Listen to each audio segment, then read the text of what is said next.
Okay, so question 4 of IAL M1 June 16 is a moment's question about a diving board. A little bit different because you've actually got a reaction, you've got a support, but the force is acting downwards. It's a little bit different from things we've seen before. But we've got a weight, and we've also got someone standing here of weight 50g, a diver standing there with weight 50g. We've got a weight of the rod acting in the middle, because it's a uniform rod, it should say somewhere. The plank is in equilibrium and modelling as a particle, and the plank is modelled as a uniform rod, so that's halfway along. And we're told that the plank is actually 30g in weight. And let's call the reaction here RC, and the reaction here, let's say unusually because of the way it's supported, is reaction A. It's kind of basically clipped at the end, wedged at the end to actually hold the board up. Okay, so let's just minimize that so I can get a bit of space on here. Okay, so now I can resolve vertically easy enough, but I can take moments about A also to work out what the reaction is at C. So let's do that first. Moments about A at the end here. Now we've got these two forces here which are acting in a clockwise direction. The distances are easy enough. This distance from here to here is the whole distance of the plank, that's 4 meters, and the distance from here to here is 2 meters because it's halfway along, and the distance from here to here is 0.6 meters. So we can easily proceed with our equation. So we have RC, which is the anti-clockwise one, times by 0.6, force times distance, is equal to 30g times by 2,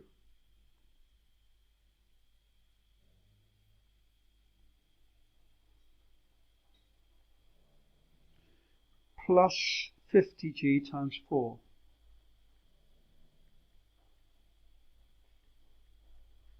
Times 4. Okay, so that's easy enough to tidy up. We've got 0.6 RC therefore equals to 30 times 2g, which is 60g, plus 50 times 4g, which is 200g, so it's 260g. So RC equals to 1,300 divided by 0.6 over 3g.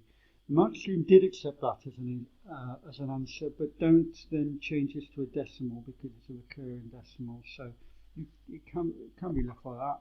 I would be, just to be cautious, give the answer to 2 or 3 significant figures as well. So it's 4250 newtons.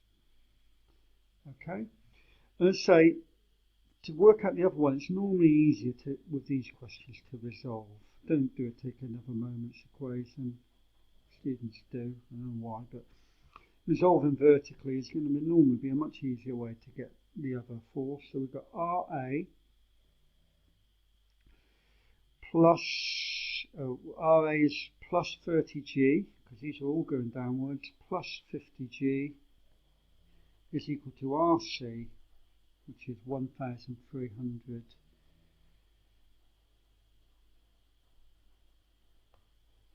I'll just write it as RC for the time being. So RA is equal to RC, which is equal to 1,300g over 3. Take away these two, which is 30g and 50g. Okay, so that equals to, if we work that out, 1060g over 3. Again, the mark scheme did allow that, but not a decimal equivalent with a G in it. So that was okay, and that equals to 3460 newtons. Probably a good idea to work it out as well, just to be safe. So there we go, 3460 newtons. So that's the first question, 6 marks. Right, now the second part, B, well, this part talks about a kind of point where it will break. The support at A will break if it's subjected to a force of 5,000 newtons. So find the greatest integer mass. Well, let's just work out the greatest mass first and then round down to the nearest integer to work it out. I'm going to redraw the diagram. So we've got the support at A here, a force coming down. We've got RC, we can't assume that's the same anymore. Let's call it R. And, well, it won't be the same as it was before because we're talking about the point it will break. And we want to find what's the maximum mass we can load at the end here, so that before it breaks. So we can almost consider this breaking point.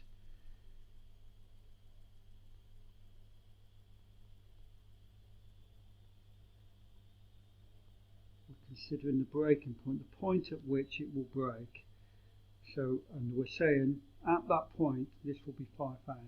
Just avoiding setting up an inequality, or we can just find the point when it breaks and work out what M is. Right, now in this case we're going to take moments about C, would be the easier thing to do. So let's just mark our distances on. This distance from here to here is 0.6.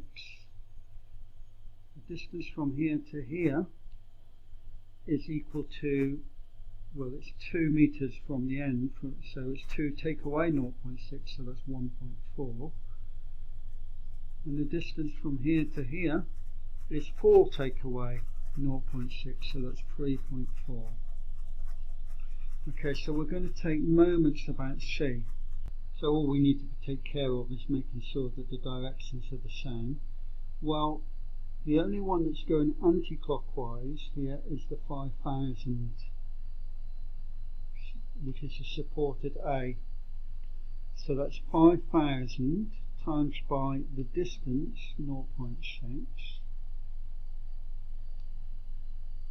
equals,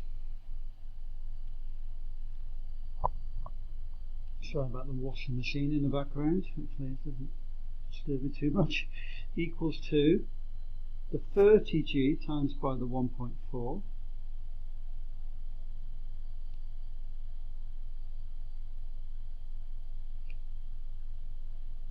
and then the mg times by the 3.4.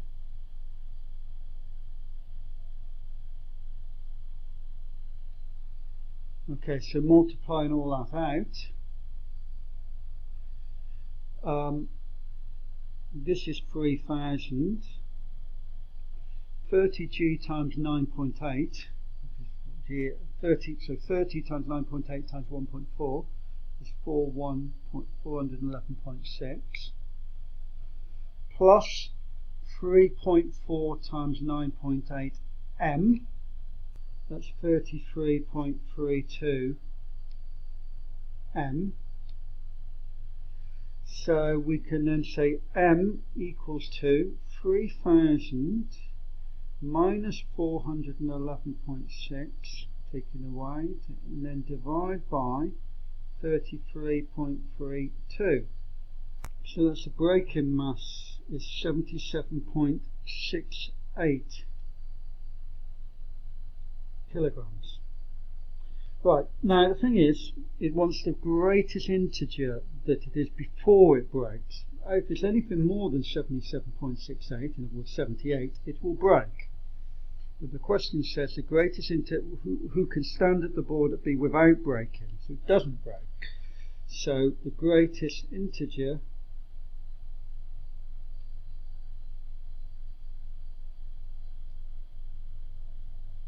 mass equals 77 kilograms, because we need it to be less than 77.68, and an integer, so the first one below is 77.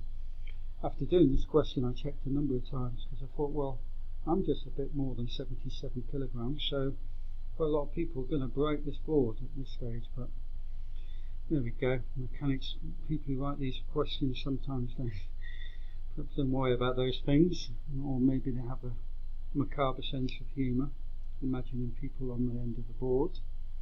Anyway, nearly done. Part C is one of the standard kind of thing that you see occasionally, modelling questions. Just learn what they are. Here, if it's a particle, so the mass acts at a single point. It's just a standard kind of question we see from time to time.